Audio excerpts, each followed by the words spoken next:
السلام علیکم students, I am your teacher sir Ali Raza. آج ہم کلاس 10th کا مضمون اردو حصہ نثر میں سبق نمبر 3 ہے پاکستان کی شہزادی۔ اس کا خلاصہ پڑھیں گے بیٹا، جو لکھا ہوا ہے اشرف صبوحی کا۔ اس کا مرکزی خیال اور نکات۔ سب سے پہلے خلاصہ سٹارٹ کرتے ہیں۔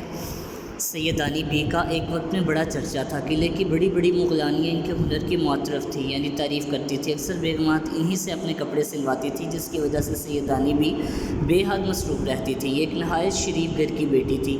مرہٹہ گردی میں ان کا خاندان تباہ ہو گیا اور یہ بیوہ ہو گئیں۔ بڑھاپے میں کوئی پوچھنے والا نہ تھا تو مغلانی کا پیشہ اختیار کر لیا۔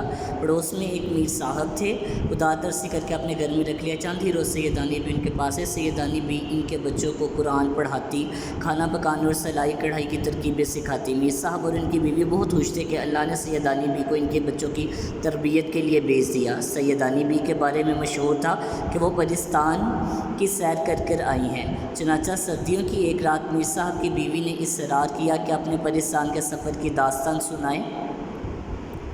سیدانی بی نے کہا، پہلے تو مجھے دھوکے سے پاکستان لے گئے، مگر اس کے بعد جب بھی گئی ہنسی خوشی گئی اور واپس آئی۔ ایک دن میں قلعے سے واپس آئی، ابھی کھانا بن نہیں رہا تھا کہ باہر سے کسی نے آواز دی کہ سیدانی بی، بادشاہ نے بلوایا ہے، جیسے بیٹھی ہو چلی آؤ۔ مجھ سے انکار نہ ہو سکا۔ میں اٹھ کھڑی ہوئی اور باہر پالکی میں جا بیٹھی۔ کچھ ہی دیر میں پالکی ہوا سے باتیں کرنے لگی۔ جب مجھے بازاروں کا شور سنائی نہ دیا تو ڈر کے مارے پردہ ہٹا کر باہر دیکھا تو جنگل سائے سائے کر رہا تھا۔ میں نے پوچھا کہ کون ہو، کہاں لے جا رہے ہو؟ تو ایک بکرے اور گدھے کے جسم والے جن نے بتایا کہ سیدانی بھی حوصلہ رکھیں، بادشاہ سلامت سیدوں کو بہت مانتے ہیں اور کچھ ہی دم میں ہم محل پہنچ جائیں گے۔ چنانچہ تھوڑی ہی دیر بعد مجھے محلات دکھائی دیے۔ بیگم، کیا دیکھتی ہوں کہ وہاں روشنی ہی روشنی ہے، پریاں ادھر ادھر پھر رہی ہیں۔ ایک پری میرے پاس آئی اور مجھے بادشاہ اور بادشاہ بیگم کے پاس لے گئی۔ دونوں یاقوت کے ایک تخت پر بیٹھے تھے۔ ان کے پہلو میں ایک 14-15 برس کی لڑکی بیٹھی تھی۔ میں گھبرا گئی کہ کہیں یہ صورتیں سب نقلی نہ ہو۔ بادشاہ نے اعتماد دلایا کہ ہم سیدوں کی بہت عزت کرتے ہیں، یہ سب اصلی چہرے ہیں۔ ہاں، البتہ آپ کو یہاں لانے والا جن تھا۔ اتنے میں دسترخوان سجایا گیا، اس پر ایک ایک بالشت کے پودے تھے۔ بیگم، ان کو منہ میں رکھو تو جس پھل یا کھانے کا خیال کرو اسی کا ذائقہ منہ میں آتا تھا۔ ایک پھل توڑتے ہیں وہاں دوسرا نمودار ہو جاتا تھا۔ ان سب سے فارغ ہوئے تو بادشاہ بیگم نے بتایا کہ ان کی بیٹی کی شادی ہے، ہم نے آپ کو بیٹی کا جہیز ٹانکنے کے لیے بلایا ہے۔ چنانچہ بڑے بڑے تھان لائے گئے اور بادشاہ بیگم نے مجھے کہا کہ لو سیدانی بھی اپنے ہنر کا مظاہرہ کرو۔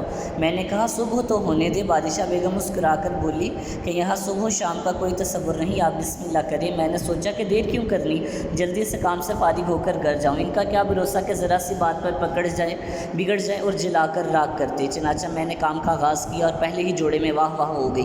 پھر تو جیسے مجھے پر لگ گئے۔ میرے ارد گرد بہت سی پریاں ناچ گانے میں مصروف تھیں، مگر میں کام میں لگی رہی تاکہ جلد سے جلد گھر جاؤں۔ جب کام مکمل ہو گیا تو شہزادی نے بہت اصرار کیا کہ میں وہی رہ جاؤں۔ بادشاہ بیگم بھی بولی کہ شادی میں شرکت کر کے جانا، مگر میں نہ مانی اور واپس آنے لگی۔ بادشاہ نے بہت انعام و اکرام سے نوازا۔ بادشاہ کے دیے ہوئے انعام دیکھے تو وہ سب پتھر تھے۔ میں غصے سے تل ملا گئی۔ میری برسوں کی محنت کا صلہ یہ کنکر پتھر کی صورت میں دیا، مگر مطمئن تھی کہ جان بچ گئی۔ اور اب میں گھر پہنچنے والی ہوں۔ گھر آ کر چراغ کی روشنی میں دیکھا کہ جن کو میں کنکر پتھر سمجھ رہی تھی وہ تو جواہرات تھے۔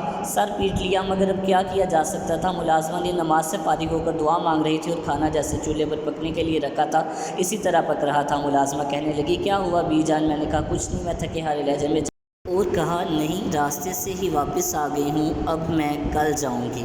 بیٹا، یہ تھا اس کا پاکستان کی شہزادی کا خلاصہ۔ اس کو آپ اسی کو پڑھ کر اپنی ورڈنگ میں بھی لکھ سکتے ہیں۔